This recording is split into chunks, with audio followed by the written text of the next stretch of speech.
దేవుని యొక్క మహా కృప కనికరం వాత్సల్యాన్ని బట్టి మనందరి ఆత్మల కన్నతండ్రి అయిన దేవుడు మనందరినీ కాపాడారు.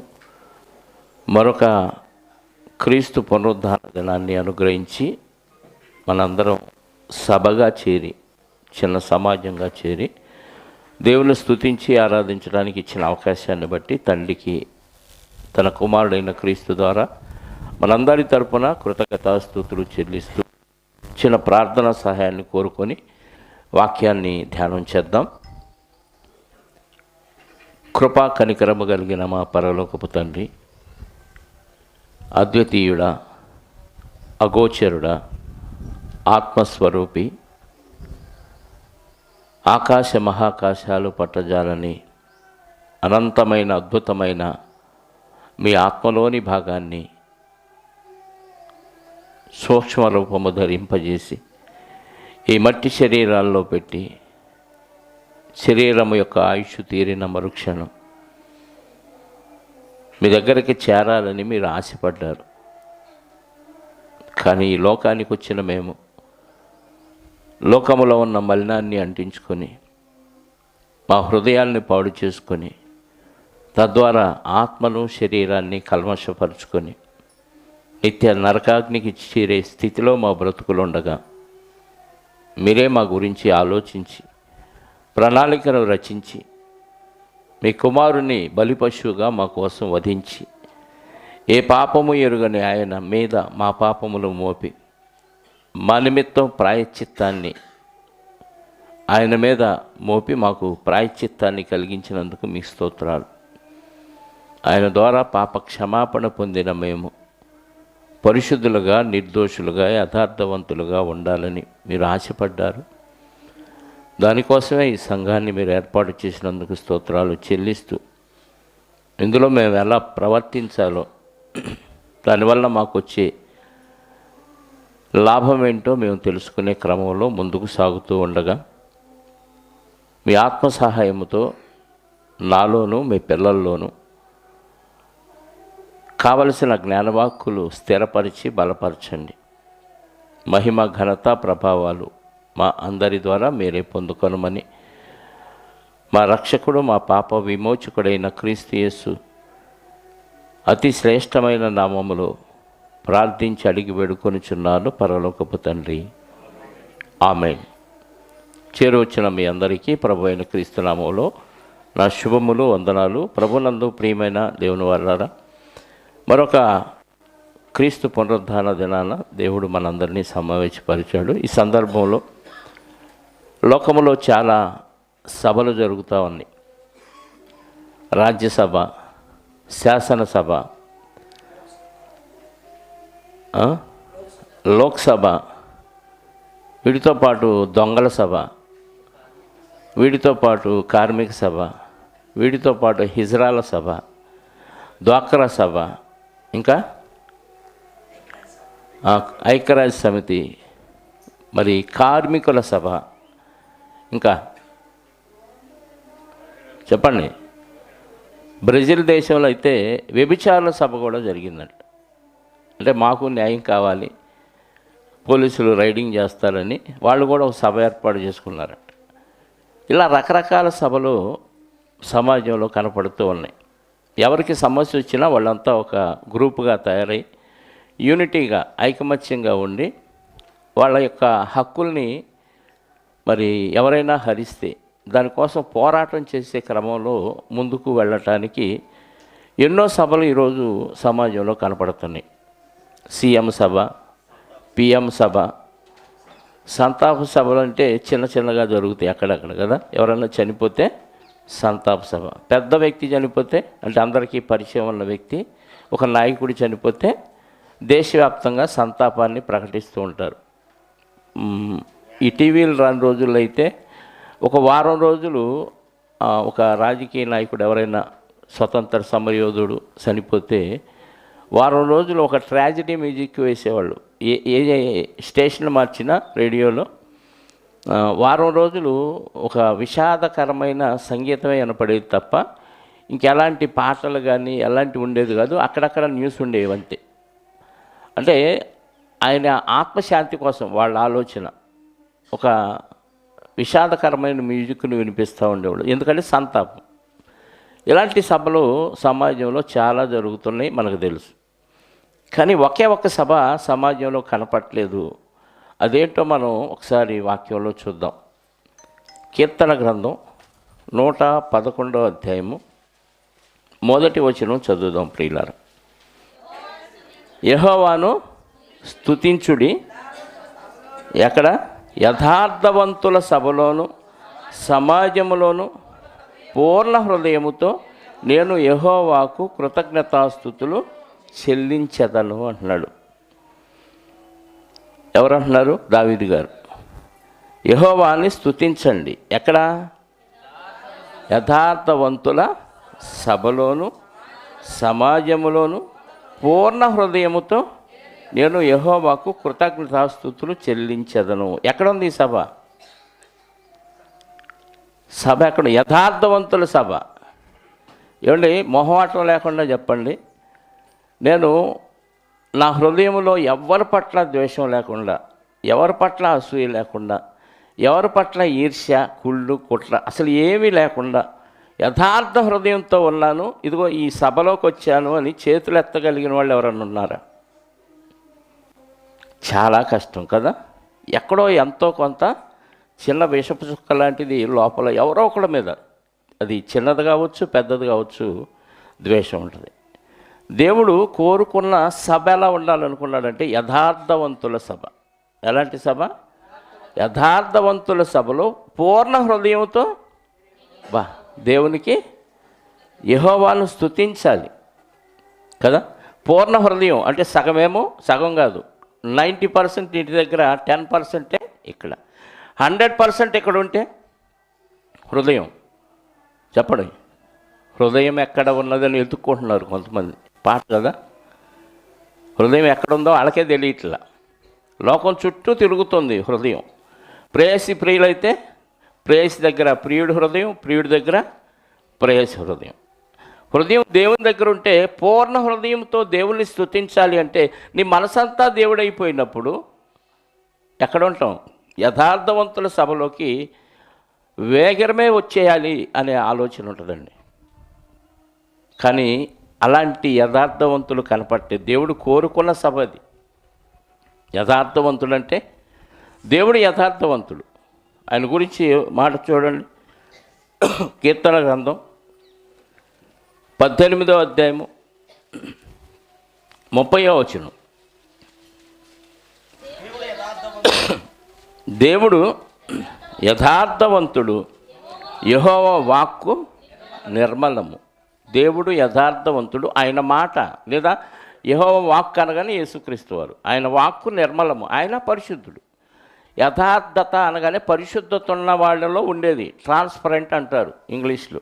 అంటే లోపల ఏమీ కనపడదు, లోపల ఏమీ కనపడదు. ఇక అంత కల్మషం లేకుండా శుద్ధి. యేసుక్రీస్తు రక్తముతో మన హృదయాన్ని ఏం చేసుకున్నాం? శుద్ధి చేసుకున్నాం, పవిత్రపరుచుకున్న తర్వాత కూడా ఇంకా హృదయంలో ఏముండాలి? పవిత్రతే ఉండాలి. ఇంక ఏ కల్మషం అందులో కనపడకూడదు. అలాంటి హృదయం కావాలనుకుంటున్నాడు దేవుడు.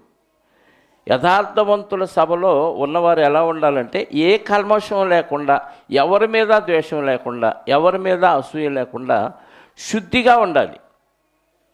అందుకే దేవుడు యథార్థవంతుడు, ఆయన వాక్కు నిర్మలము. తన శరణుజొచ్చు వారందరికీ ఆయన కేడెము. ద్వితీయోపదేశకాండం 32వ అధ్యాయం 4వ వచనం. ఆయన ఆశ్రయదుర్గముగా ఉన్నాడు, ఆయన కార్యము సంపూర్ణము, ఆయన చర్యలన్నీ న్యాయములు, ఆయన నిర్దోషి అయి నమ్ముకొనదగిన దేవుడు, ఆయన నీతిపరుడు, యథార్థవంతుడు. ఎవరు? దేవుడు. దేవుడు యథార్థవంతుడు కాబట్టి మనల్ని కూడా యథార్థవంతులుగా తీర్చాడు తన కుమారుడైన క్రీస్తు ద్వారా. యథార్థవంతులుగా తీర్చిన తర్వాత కూడా ఇంకా లోపల కల్మషం పెట్టుకుంటే దేవుడు తప్ప, మన తప్ప. చాలామంది మొహాలు మొట్టమొట్టలాడుతూ ఉంటాయి, ఎక్కువ మంది కొన్ని ఫేసులు చూసినప్పుడైతే కొంతమందిని చూస్తేనేమో నవ్వుతారు, కొంతమందిని చూస్తేనేమో నవ్వరు, మొహాలు మార్చుకుంటారు. కొంతమందిని చూస్తే వందనాలు చెప్తారు, కొంతమందిని చూస్తే వందనాలు చెప్పరు. అంటే అర్థమైపోతుందా? ఏం అర్థం అవుతుంది? లోపల హృదయం లేదో ఉంది, తేడా ఉందని. యథార్థత లేదు. యథార్థత ఉంటే ఉన్న వాస్తవం ఏదో మొహాన కుండబద్దలు కొట్టేస్తారు. లోపల ఏదన్నా పెట్టుకున్నామంటే అర్థం ఏంటి? యథార్థత లేదు కాబట్టి, లోపల ఏదో అవతల వ్యక్తి మీద ద్వేషం ఉంది కాబట్టే మొహాలు మాడిపోతాయి తెలియకుండానే. ఎర్రమొహం కూడా తెల్లమొహం కూడా ఏమైంది? నల్లగా అయిపోద్ది. ఎందుకంటే ఆ హీట్ అక్కడ ప్రొడ్యూస్ అయ్యిద్ది బాగా. లోపల కల్మషం ఉంటే ఏమైంది? వేడి పెరిగిద్ది, దాంతో మొహాలు మాడిపోతాయి. అందుకే దేవుడు యథార్థవంతులుగా మనల్ని కూడా పుట్టించాడు. మరొక మాట చూద్దాం. కీర్తన గ్రంథం 33వ అధ్యాయము, కీర్తన గ్రంథం 33వ అధ్యాయము 4వ వచనం. యెహోవా వాక్యము యథార్థమైనది, ఆయన చేయునదంతయు నమ్మకమైనది, ఆయన నీతిని న్యాయమును ప్రేమించుచున్నాడు. చాలండి. యెహోవా వాక్యం ఎలాంటిదంట? యథార్థమైనది. యెహోవా వాక్యం అంటే వాక్యము యేసుక్రీస్తు వారు. దేవుడు యథార్థవంతుడు, వాక్యము కూడా యథార్థమైనది. ఆయన దేన్ని ప్రేమిస్తున్నాడు? నీతిని న్యాయమును ప్రేమిస్తున్నాడు. ఇందాక తీసాం 111వ కీర్తన, కీర్తన గ్రంథం 111వ అధ్యాయము 7వ వచనం 8వ వచనం చదువుదాం ఒకసారి. ఆయన చేతి కార్యములు సత్యమైనవి. దేవుడు చేసిన పనులన్నీ సత్యము, న్యాయమైనవి. ఆయన శాసనములన్నీ నమ్మకమైనవి, అవి శాశ్వతముగా స్థాపింపబడి ఉన్నవి. సత్యముతోనూ యథార్థతతోనూ అవి చేయబడి ఉన్నవి. ఎలా చేశాడంట? సత్యముతోనూ యథార్థతతోనూ అవి చేయబడి ఉన్నవి. ఆయన కార్యాలన్నీ పవిత్రం అంట. అంటే దేవుడు చేసిన ప్రతిదీ, అందుకే ఆదికాండం 1:31 ఏమన్నాడు? దేవుడు తాను చేసినది యావత్తు చూచినప్పుడు అది చాలా మంచిదిగా ఉండెను. అంటే పవిత్రంగా చేశాడు. ఆయన వాక్యం సత్యం, ఆయన సత్యం, ఆయన యథార్థం. మనల్ని కూడా అలా ఉండమన్నాడు. అందుకే దేవుడు నరులను ఎలా పుట్టించాడని చదువుతాం. ప్రసంగి 7:29లో ఇది ఒకటి మాత్రము కనుగొంటిని, అదేమనగా దేవుడు నరులను యథార్థవంతులనుగా పుట్టించెను. అంటే పుట్టించినప్పుడు యథార్థంగా, దేవుడు తన స్వరూపం తన పోలికలో పుట్టించాడు కాబట్టి యథార్థంగా ఉన్నాం. మధ్యలో ఏమైపోయింది? యథార్థత పోయింది. సాతానుగాడి వల్ల కానీ మన కోరికల వల్ల కానీ యథార్థత పోయింది. మళ్ళీ యేసుక్రీస్తు ద్వారా ఆయన వాక్యం యథార్థమైంది కాబట్టి ఆ యథార్థతను మళ్ళీ యేసుక్రీస్తు ద్వారా మనకిచ్చాడు. ఇప్పుడు దాన్ని ఎండింగ్ వరకు మనం కాపాడుకోవాలి. కాపాడుకోకుండా ఏమాత్రం ఎవరి మీద ద్వేషం పెట్టుకున్నా, కుళ్ళు పెట్టుకున్నా, ఈర్ష్య పెట్టుకున్నా, కుట్ర చేసినా, పన్నాగాలు పన్నినా, ద్వేషం పెట్టుకున్నా, నువ్వు యథార్థవంతుల సభలో ఉన్నప్పటికీ యథార్థవంతుడుగా దేవుడు గుర్తించడు. దేవుడు యథార్థవంతుడుగా గుర్తించకపోతే మనం ఎన్ని కార్యాలు చేసినా వేస్టే కదా. ఈ సభ స్పెషల్. ఎక్కడ క్రైస్తవ సమాజం కూడుకున్నా అది స్పెషల్ అన్నమాట. ఎందుకంటే లోకములో ఎక్కడ ఏ సభలో లేని యథార్థత ఈ సభలో ఉండాలి. మిగతా ఏ సభలన్నా చూడండి, అందరూ హృదయాల్లో కల్మషం ఉంటుంది, అంతే. స్వార్థంతో ఆ సభలో చేరుతారు. నిస్వార్థంగా సభలో చేరి దేవుణ్ణి స్తుతించి, దేవుణ్ణి ఆరాధించి, పూర్ణ హృదయంతో ఆయన ఘనపరిచే సభ ఏదైనా ఉందంటే అది సార్వత్రిక క్రీస్తు సంఘం. క్రీస్తు శరీరాన్నితో పోల్చాడు. శిరస్సు ఆయనైతే శరీరం సంఘం. సంఘములోని సభ్యులందరూ ఆయన శరీరంలోని అవయవాలు. కాబట్టి క్రీస్తు పరిశుద్ధుడు, యథార్థవంతుడు కాబట్టి సంఘం ఎలా ఉండాలి? యథార్థంగా ఉండాలి. అందుకే పవిత్రపరిచిన యేసుక్రీస్తు వారు ఎవరితో పోల్చాడో తెలుసా? సంఘాన్ని, చిన్నపిల్లలను. మత్తయి సువార్త 18వ అధ్యాయము 1, 2, 3 వచనాలు చూడండి. ఆ కాలమున శిష్యులు యేసునొద్దకు వచ్చి, పరలోక రాజ్యములో ఎవడు గొప్పవాడని అడుగగా, ఆయన ఒక చిన్న బిడ్డను తన యొద్దకు పిలిచి వారి మధ్యను నిలవబెట్టి ఇట్లా, నేను మీరు మార్పు నుండి బిడ్డల వంటి వారైతేనే కానీ పరలోక రాజ్యములో ప్రవేశింపరని మీతో నిశ్చయముగా చెప్పుచున్నాను. పవిత్రపరిచాను. మీరు అంటే ఎవరి గురించి చెప్తున్నాడు? శిష్యులు, క్రీస్తుని అంగీకరించి క్రీస్తుని వెంబడించే శిష్యుల గురించి చెప్తున్నాడు. మీరు ఎలా మారాలంట? చిన్న బిడ్డల్లాగా మారితేనే పరలోక రాజ్యంలో ప్రవేశింపరని మీతో నిశ్చయముగా చెప్పుచున్నాను అంటున్నాడు. అంటే చిన్న బిడ్డల్లాగా కల్మషం లేకుండా వాళ్ళు ఎంత యథార్థ హృదయంతో ఉంటారో, పుట్టినప్పుడు ఎలా ఉంటారో పిల్లల్ని చదువుకున్నాం. దేవుడు నరులను యథార్థవంతులుగా పుట్టించి చిన్న బిడ్డలు అలాగే ఉంటారు. కాబట్టి ఇప్పుడు మారిన వాళ్ళు ఎలా ఉండాలంట? చిన్న బిడ్డల్లాగా ఉండాలి. నిజంగా సర్వరోగాలకి కారణం పాపం. పాపం వలన వచ్చి జీతం రెండవ మరణం, నరకం. మరణం కాదు, ఈ చావు కాదు, మొదటి బాహ్య మరణం కాదు, రెండవ మరణమైనా నరకం. కాబట్టి యథార్థంగా ఉంటే మనకి ఆరోగ్యం కూడా బాగుంటుంది, ప్రశాంతంగా ఉంటాం, తలకాయ నొప్పి అనేది రాదు. ఇక నిద్ర లేక, అనారోగ్యం, ఆహారం సరిగ్గా లేక అది వేరే. కానీ ఎదుటి వాళ్ళ మీద ఏదైనా పెట్టుకుంటే దానివల్ల సర్వరోగానికి, సర్వ శరీరానికి అనారోగ్యం వస్తుంది. కాబట్టి యథార్థంగా ఉండటం వల్ల మనకే మేలు. ఎందుకంటే దేవుడు యథార్థవంతుడు కాబట్టి, ఆయన కుమారుడైన క్రీస్తు యథార్థవంతుడు కాబట్టి, ఆయన యథార్థవంతుడైన ఆయన రక్తంలో మనల్ని కడిగాడు కాబట్టి మనం కూడా ఎలా ఉండాలనుకున్నాడు? యథార్థవంతులనుగా. అందుకే పేతురు గారి ద్వారా కూడా ఈ విషయం చెప్పించాడు. పేతురు గారు రాసిన పత్రిక 2వ అధ్యాయము, మొదటి పత్రిక 2వ అధ్యాయము 3వ వచనం.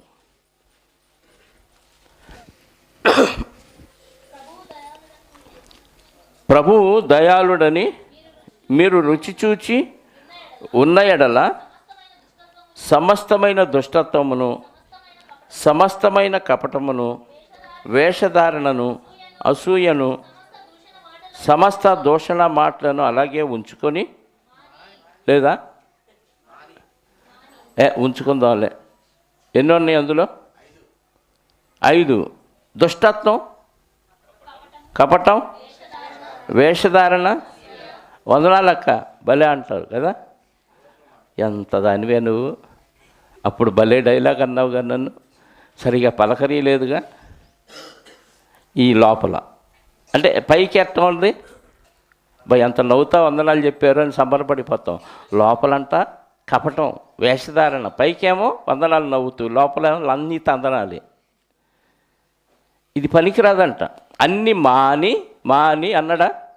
మేము మానం అంటాం. మానవం.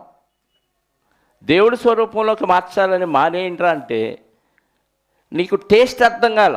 ప్రభు దయాళుడని రుచి చూస్తే టేస్ట్ అర్థమైపోతే ఇంక అన్నీ మానేయాలనిపించింది. ఈ టేస్ట్ ముందు లోకంలో ఏది టేస్ట్ అనిపించదు. ఇక అర్థమవుతుందా? ఏది రుచి అనిపించదు. అది బంధువులు కానీ, రక్త సంబంధులు కానీ, ఎంత ఇష్టమైన వాళ్ళు కూడా వాక్యం టేస్ట్ అర్థమైతే, దేవుని రుచి నీకు అర్థమైపోతే ఆటోమేటిక్గా మానేస్తావు ఇవన్నీ. నేను మానలేకపోతున్నాను అని అనకూడదు ఎవడు. అంటే అనలేదంటే అది టేస్ట్ చూడలేదు దేవుడు నిన్ను.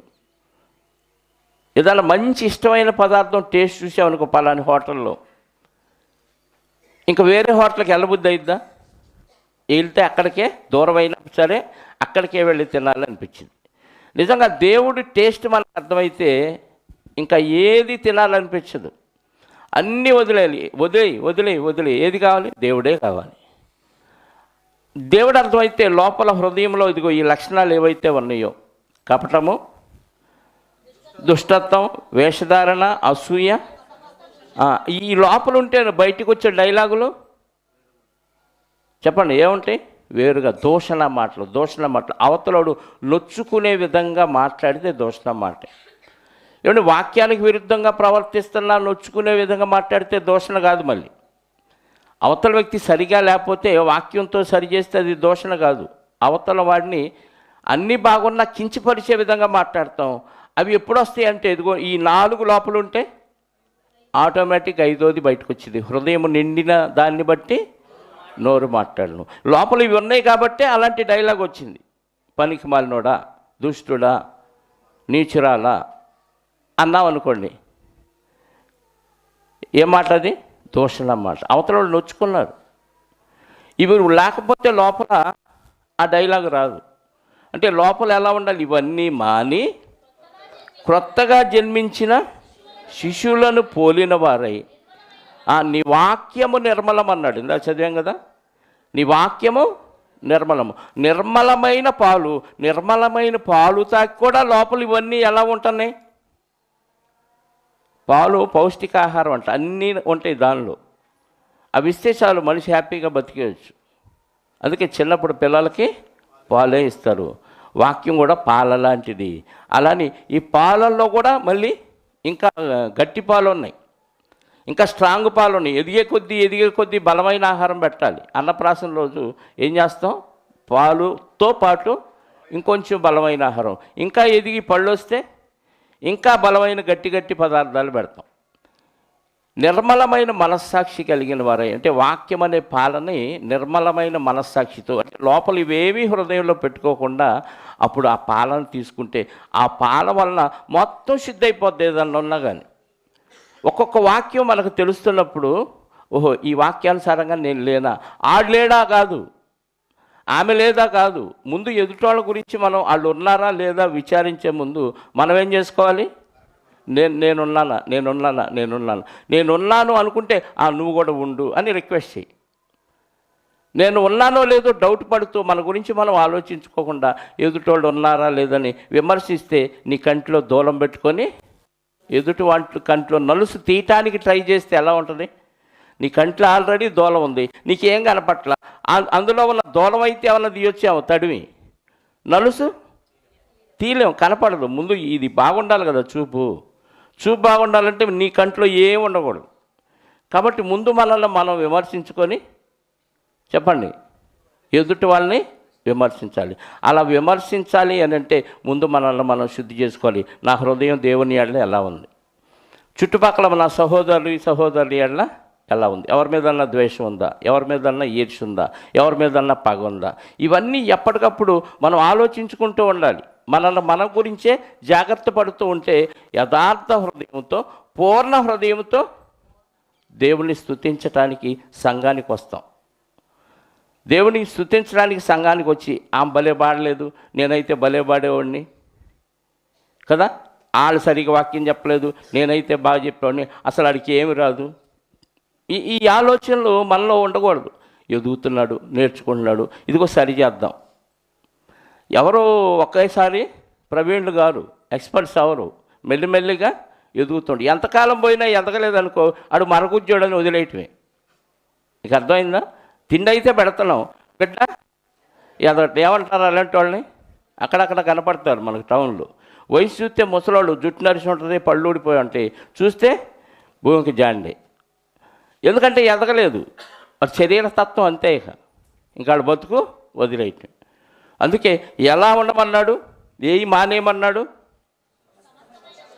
సమస్తమైన కపటమును, దుష్టత్వమును, సమస్తమైన కపటమును, వేషధారణను, అసూయను, సమస్త దూషణ మాటలను మాని క్రొత్తగా జన్మించిన శిశువులను పోలిన వారై నిర్మలమైన వాక్యమును పాల వలన రక్షణ విషయంలో ఎదుగు నిమిత్తము ఆ పాలనే కోరుకోండి, ఆ వాక్యం అనే పాలనే కోరుకోండి. నువ్వు రక్షణ విషయంలో ఎదగాలంటే ఇవన్నీ మానేయాలి, ఆ పాలన కోరుకోవాలి.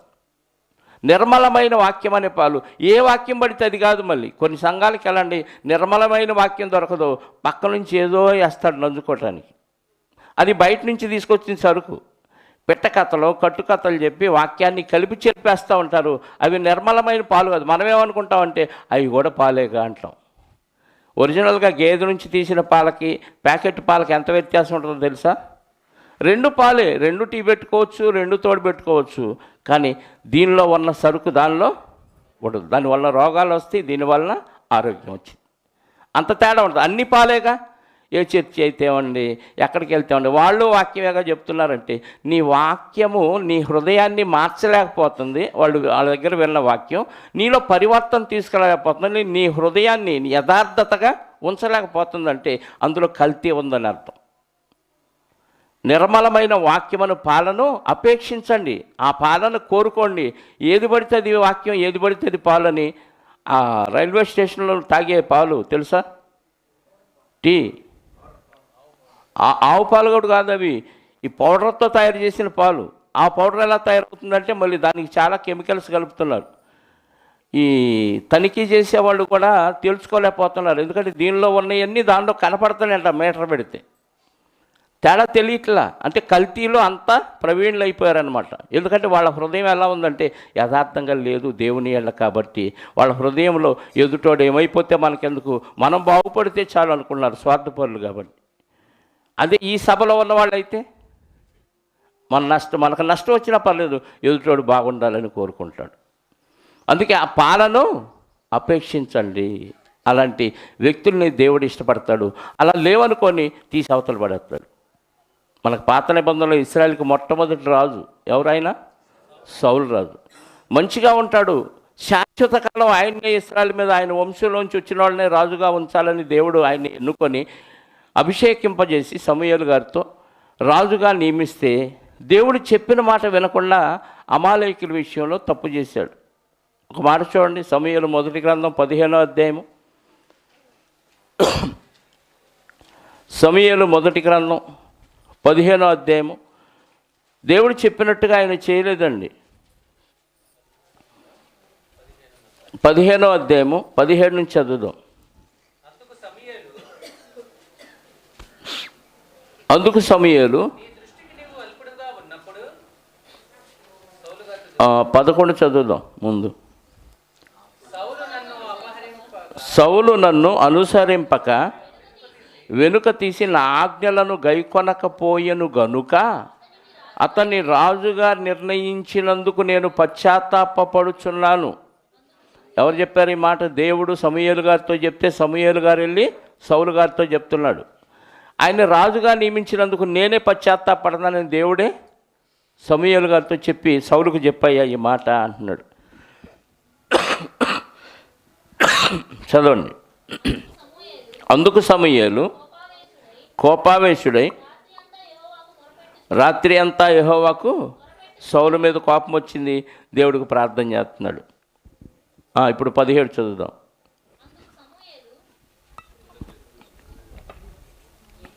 అందుకు సమూయేలు నీ దృష్టికి నేను అల్పుడవునుగా ఉన్నప్పుడు ఇశ్రాయేలుల గోత్రములకు శిరస్సు వైతివి. యెహోవా నిన్ను ఇశ్రాయేలు మీద రాజుగా అభిషేకించను.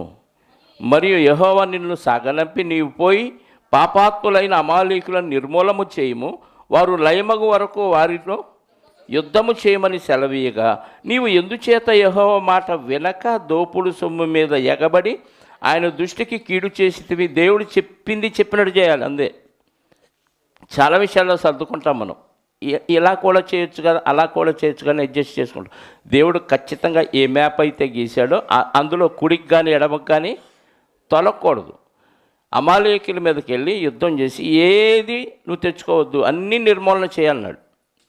దేవుడు ఎప్పుడేది చెబితే అది చేయాలి. తర్వాత హాయి అనే పట్టణం మీదకు పోతారు, అక్కడ నుంచి తెచ్చుకోమంటాడు, ఇక్కడేమో వద్దంటాడు. అప్పుడు తెచ్చుకోవాలి, అప్పుడు తెచ్చుకోకపోతే పాపం, ఇప్పుడు తీసుకొస్తే పాపం. దోపుడు సొమ్ము మీద ఎగబడి కొంత తెచ్చుకున్నాడంట. కాబట్టి ఆ సమూయేలు గారితో దేవుడు ఆయనకు చెప్తున్న మాట ఏంటంటే, చదువుదాం కంటిన్యూ. అందుకు సౌలు ఆ మాట అనవద్దు, నేను యెహోవా మాట విని యెహోవా నన్ను పంపిన మార్గమున పోయి అమాలేకుల రాజుకు అగగును తీసుకొని వచ్చి తిని, కానీ అమాలేకులను నిర్మూలము చేసి తిని. నువ్వు దేవుడు ఏ మార్గంలో వెళ్ళమంటే అదే మార్గంలో వెళ్ళా, యుద్ధం చేశా, అందరినీ చంపేశా.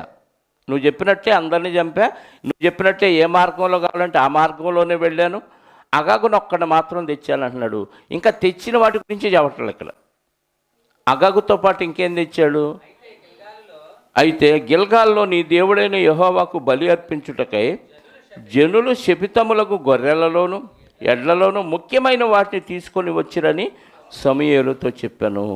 అగాగుని తీసుకొచ్చి ఆ రాజుతో పాటు శ్రేష్టమైన గొర్రెల్ని ఎడ్లని తీసుకొచ్చాయి. ఎందుకంటే నీ దేవుడైన యెహోవాకి బలి ఇవ్వటానికి అన్నాడు. దేవుడికి బలి ఇవ్వటానికి నువ్వు అక్రమము చేసి తేవాల్సిన అవసరం లేదు.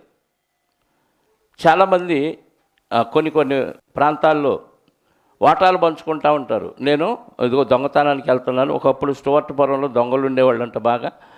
వాళ్ళు పాస్టర్ గారితో ప్రార్థన చేయించుకొని వెళ్ళేవాళ్ళంట వచ్చేటప్పుడు.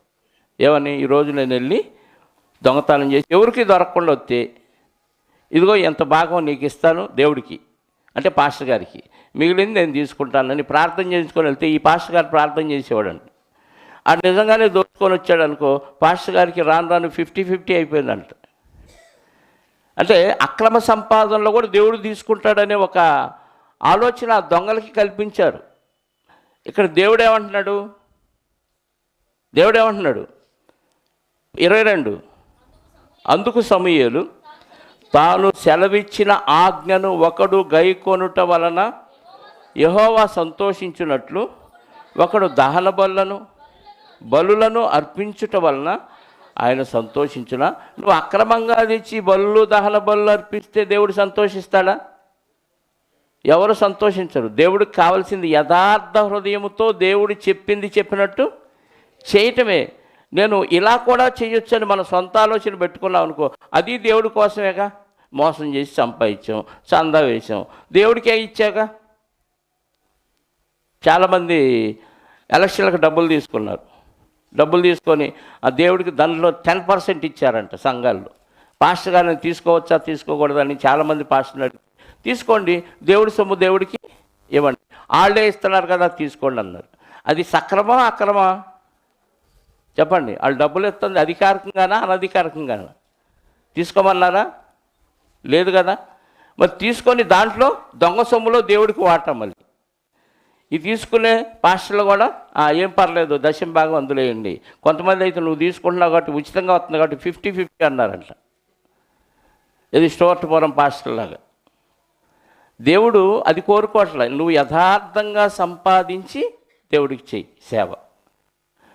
అసలు నీ శరీరంతో నువ్వు సేవ చేయి. నువ్వు ఇవ్వాల్సిన పని లేదు. బళ్ళు కూడా ఇవ్వాల్సిన అవసరం లేదు.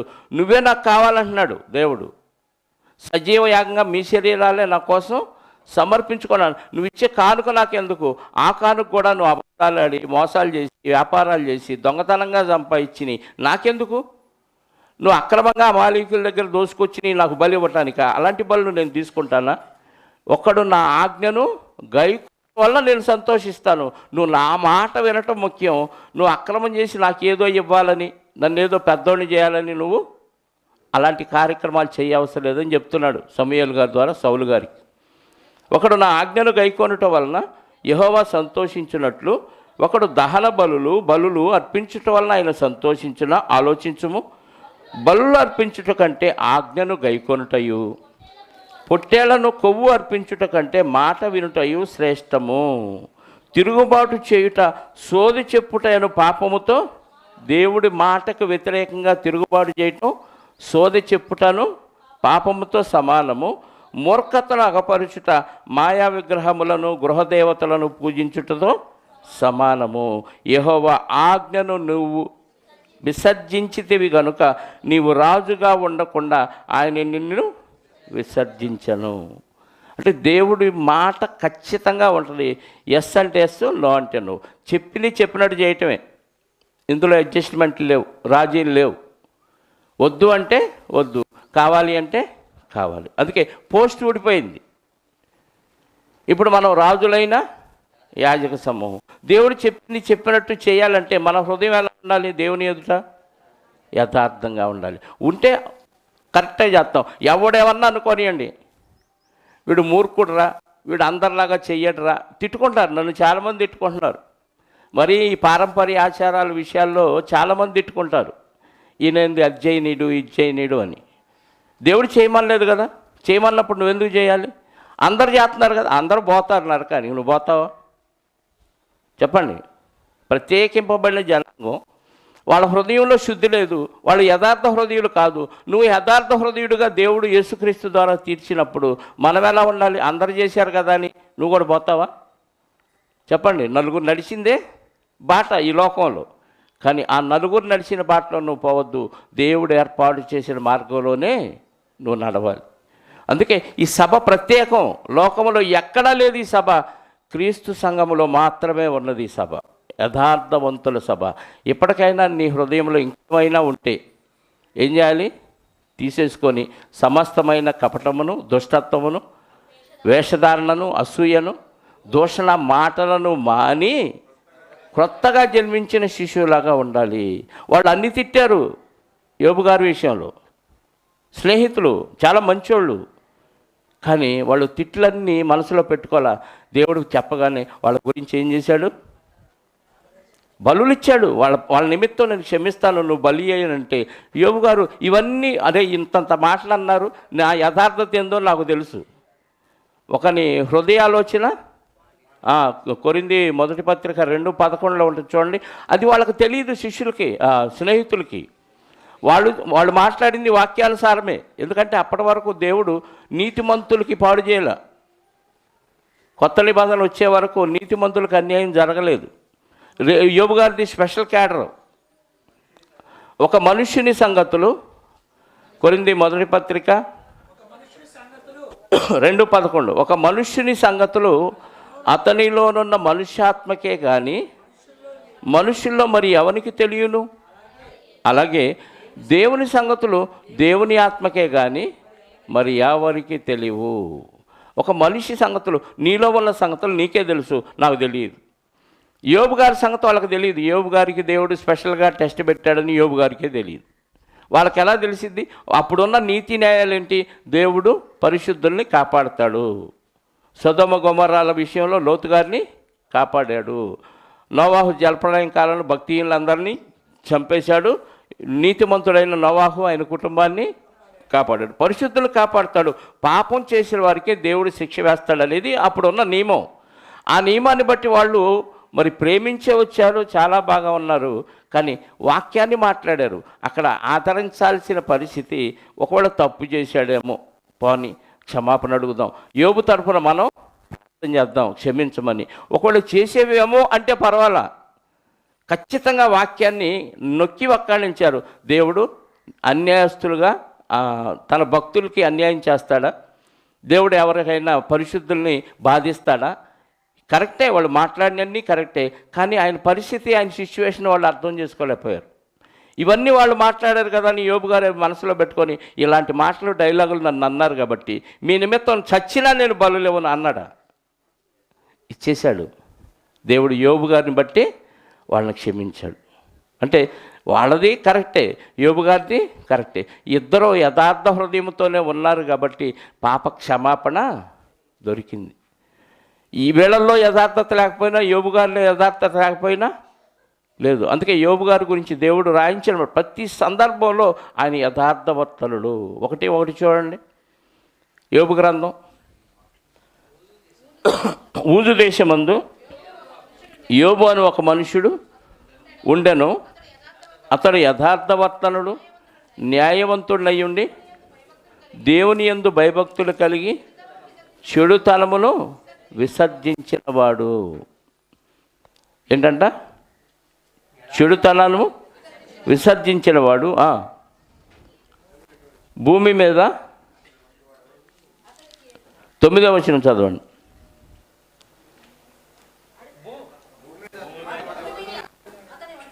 భూమి మీద అతని వంటి వాడు ఎవడును లేడు అని అడుగగా అపవాది 8 మర్చిపోయాను.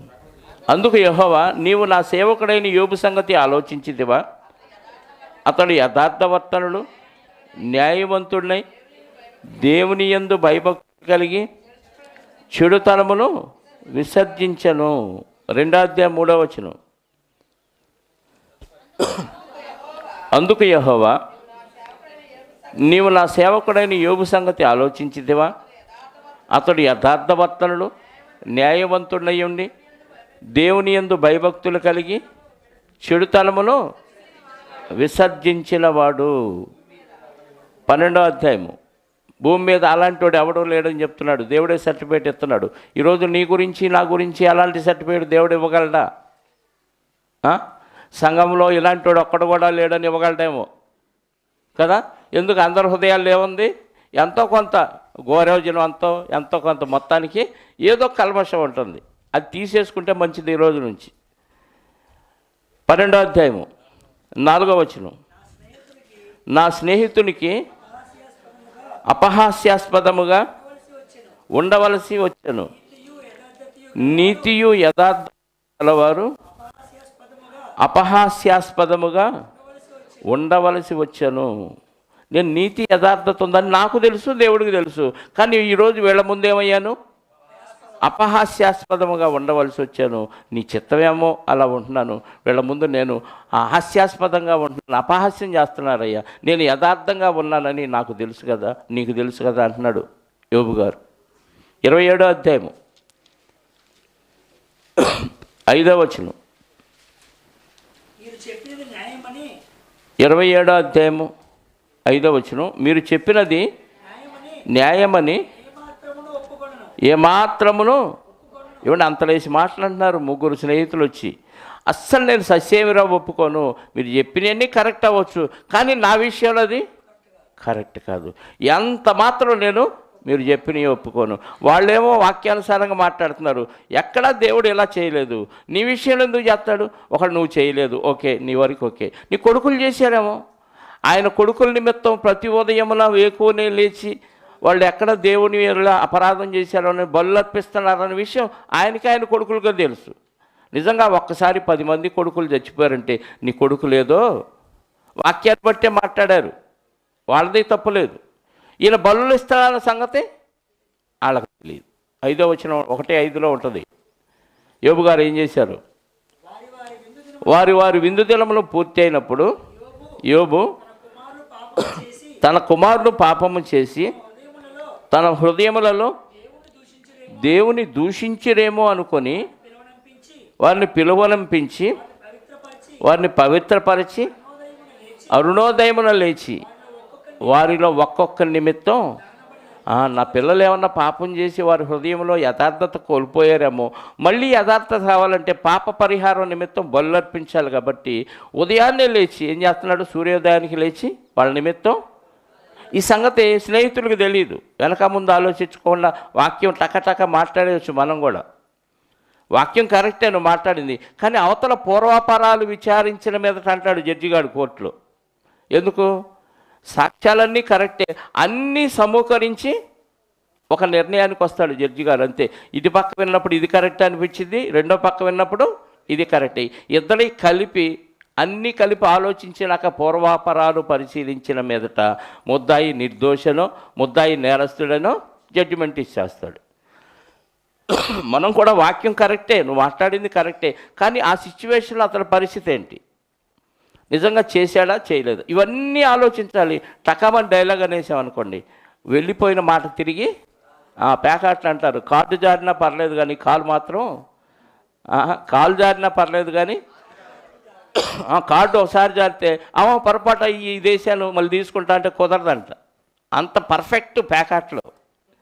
కానీ జీవితంలో ఆ పర్ఫెక్ట్ లేకపోతే పరలోకం ఖచ్చితంగా రాదండి. 33 అది 27 చదవలేదు, 5వ వచనం. మీరు చెప్పినది న్యాయమని నేనేమాత్రం ఒప్పుకొనను, మరణమగు వరకు నేను ఎంత మాత్రమును యథార్థతను విడవను. చచ్చేదాకా నేను యథార్థతను విడవను. మీరు చెప్పినవి కరెక్ట్ అవ్వచ్చు, కానీ నా విషయంలో అది కరెక్టు. నేను చచ్చే వరకు యథార్థత నాలో ఉంది, నేను వదిలిపెట్టనని కన్ఫర్మ్ చేస్తున్నాడండి. ఎలా చెప్పగలం? మనం చెప్పగలం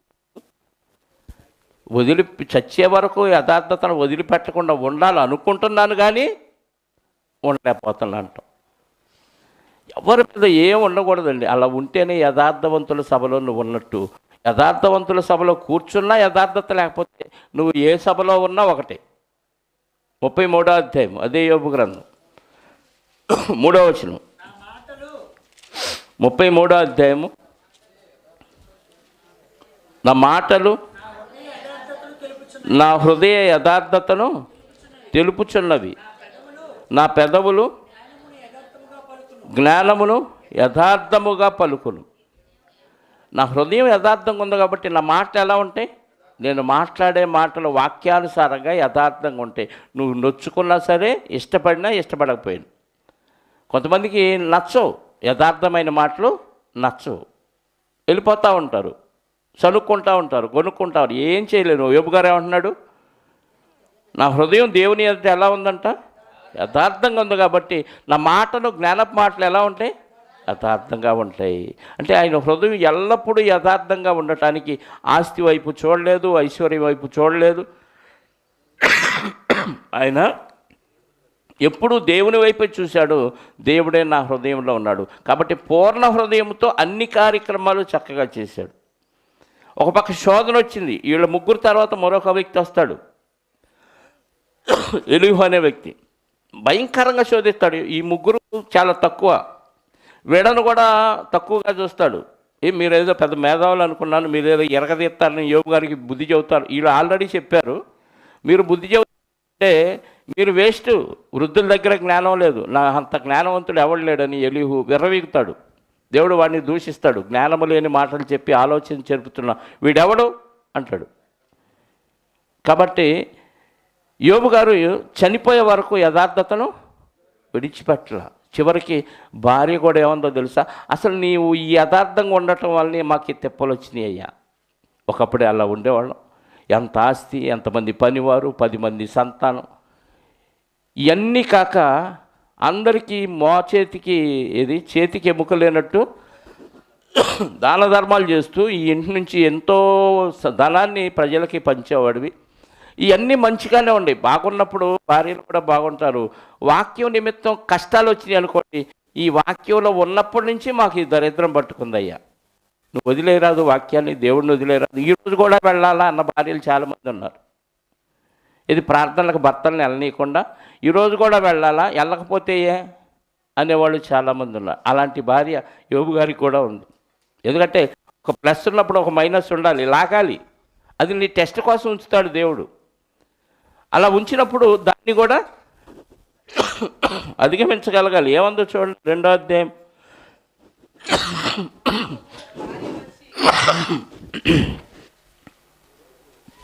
9వ వచనం. భార్య వచ్చి నీకను యథార్థతను వదలకయుందువా, దేవుని దూషించి మరణము కమ్మనెను. ఏముందండి? నీ యథార్థతను, నువ్వు యథార్థంగా ఉండటం వల్లే, పరిశుద్ధంగా ఉండటం వల్లే మనకి తెప్పలు వచ్చినాయి. ఇప్పుడు అవన్నీ వదిలేసావనుకో అన్నీ పోతాయి. చచ్చేటప్పుడు ఏం చేయాలి? చచ్చిపోనవచ్చుగా. మళ్ళీ యథార్థతను వదలమంది, చచ్చిపోంది బాగానే ఉంది. చచ్చిపోయే ముందు ఏం చేయాలంట? ఇప్పటిదాకా పొందిన ఈ మేలంతా నాశనం అయిపోవటానికి ఒకసారి దేవుడిని తిట్టేసి చచ్చిపోవాలి. ఎంతకంటే కీడు మాట ఏమంటారు చెప్పండి? అంటే భార్యలు చాలామంది దేవుని విషయంలో నిలబడలేరు. చాలామంది స్త్రీలు, అందుకే మిక్కిలి బలహీనమైన ఘటం. ఆదాము మోసపరచబడలేదు కానీ స్త్రీ మోసపరచబడి అపరాధంలో పడను. కాబట్టి స్త్రీలు చాలా జాగ్రత్తగా ఉంటే పురుషులు పరిచయం బాగా ఉపయోగపడతారు. స్త్రీని నిర్మించిందే దేవుడు, సాటి అయినా సహాయం. పురుషుడు దేవుని పనిలో ఉంటే స్త్రీలు సహకారిగా ఉండాలి. సహకారిగా ఉండాల్సిన స్త్రీలు అపకారిగా ఉన్నారనుకోండి, ఏమైంది? పురుషుడి యథార్థత కూడా సర్వనాశనం అయిపోయింది. తిడితే యథార్థత వదులు, చచ్చిపో, అంత బాగానే ఉంది.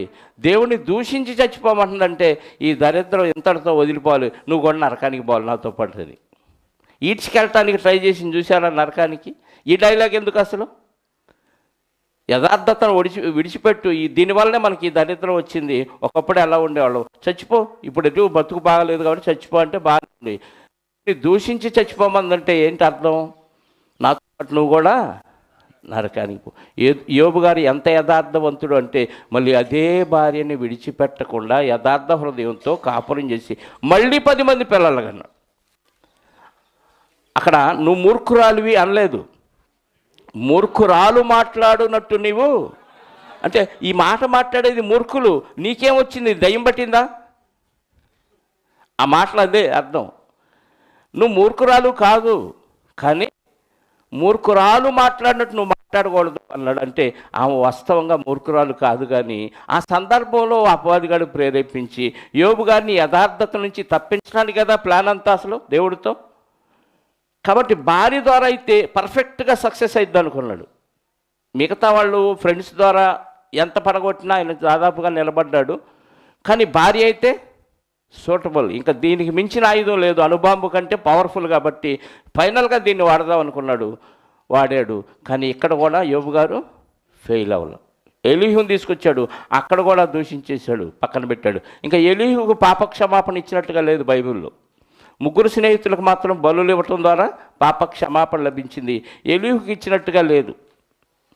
కానీ చాలామంది ద్వారా యోబు గారి యథార్థతను తొలగించడానికి అపవాదిగా ట్రై చేసిన, అంటే మంచి మంచి మెరికల్ లాంటి వాళ్ళని సెలెక్ట్ చేసుకున్నాడు యోబు గారు. 3 స్నేహితులు చాలా జిగిరి దోస్తులు అనమాట.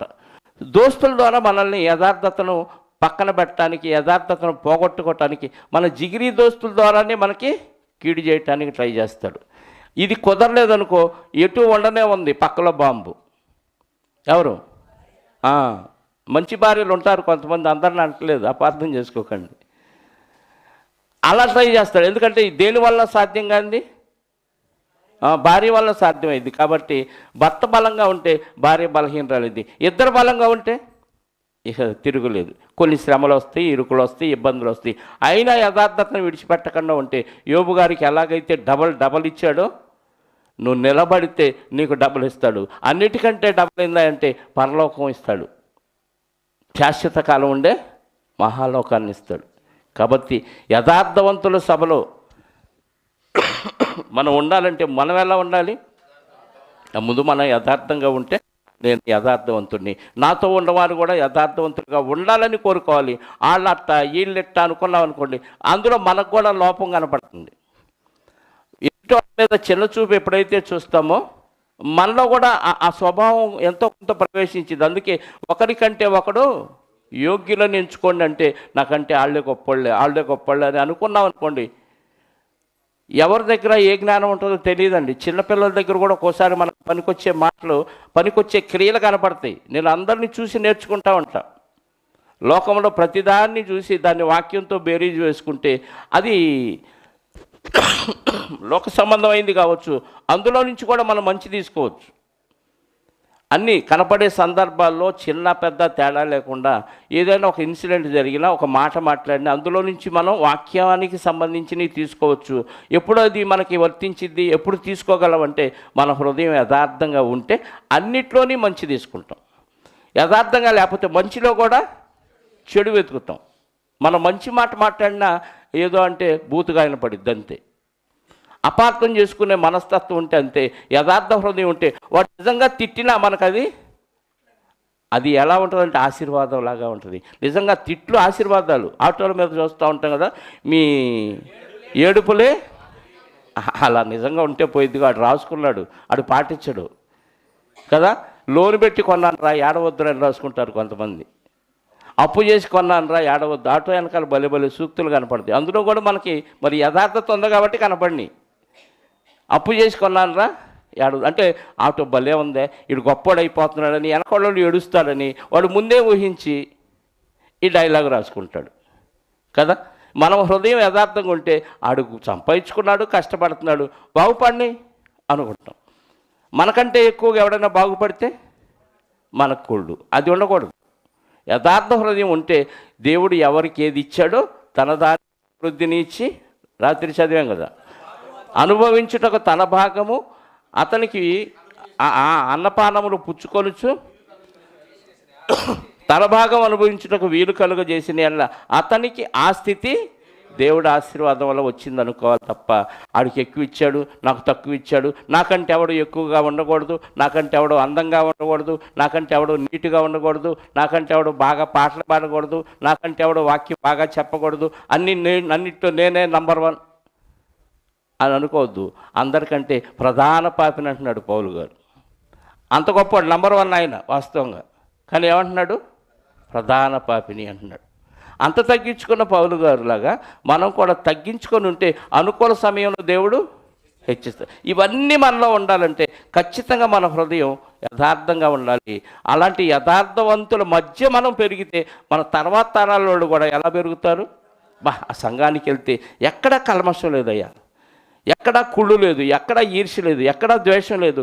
అందరూ యథార్థంగా ఎంత బాగా ఉన్నారు, ఉన్నదన్నట్లుగా మాట్లాడుకుంటున్నారు. వాళ్ళు ఇద్దరు లేనప్పుడు మూడో వ్యక్తి గురించి సణుగులు గొణుగులు మాట్లాడుతున్నారంటే వాళ్ళ మధ్య ఏమి లేదు, యథార్థత లేదు. అర్థమైపోద్ది. అది నేర్చుకున్న తర్వాత వాళ్ళు ఏమైపోతారు? వాళ్ళు కూడా అలాగే పాడైపోతారు. మనం యథార్థంగా ఉండి యథార్థవంతుల సభలో ఉండి నలుగురిని యథార్థవంతులుగా తీర్చిదిద్దాల్సిన సంఘం మిగతా సంఘాలకు మాదిరికరంగా ఉండవలసిన సంఘం అయితే ఈ సంఘాల్లోని గలిబిళ్ళు, కొట్లాట్లు, పదవుల కోసం, అధికారాల కోసం, డబ్బుల కోసం కొట్టుకు చచ్చారనుకోండి, ఇది యథార్థవంతుల సభ అయిద్దా? దేవుడు కోరుకున్నది యథార్థవంతుల సభ. నేను యథార్థవంతుడిని, నా పిల్లలు కూడా యథార్థవంతులుగా ఉండాలని కోరుకున్నాడు. దేవుని చిత్తమైతే మిగిలిన భాగం వచ్చేవారు మాట్లాడుకుందాం, ప్రార్థన చేసుకుందాం. క్రీస్తు యేసునందు మమ్మలను మిక్కిలిగా ప్రేమించి మీ స్వరూపం మీ పోలికలో మమ్మల్ని పుట్టించి మీరు ఎలాగ యథార్థవంతులుగా ఉన్నారో మీ వాక్యాన్ని కూడా యథార్థంగా మాకు అనుగ్రహించారు.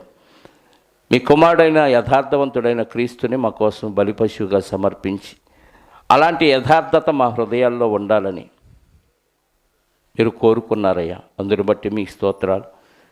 ప్రపంచంలో ఏ మనిషిలో లేని యథార్థత కేవలం మీలో ఉన్న మాకు మీరు దయాళుడని రుచి చూచి ఎరిగిన వారి హృదయాల్లోనే ఉంటుందని, వారు సమస్త దుష్టత్వాన్ని, కల్మషాన్ని, వేషధారణను, అసూయను, దూషణ మాటలను మానివేస్తారని, ఏమాత్రం హృదయంలో కుళ్ళు, కుట్ర, ఈర్ష్య, ద్వేషం, అసూయ ఏమీ లేకుండా పరిశుద్ధమైనదిగాను నిర్దోషమైనదిగాను హృదయాల్ని జాగ్రత్త చేసుకొని హృదయంలో ఎలాంటి కీడు లేకుండా అందరి మీద సదభిప్రాయం కలిగి మంచి ఉద్దేశం కలిగి చెడిపోయిన వాళ్ళని సైతం, వ్యభిచారులను సైతం మీ కుమారుడు అమ్మా అని ఎంతో ఆప్యాయతతో పిలిచాడయ్యా.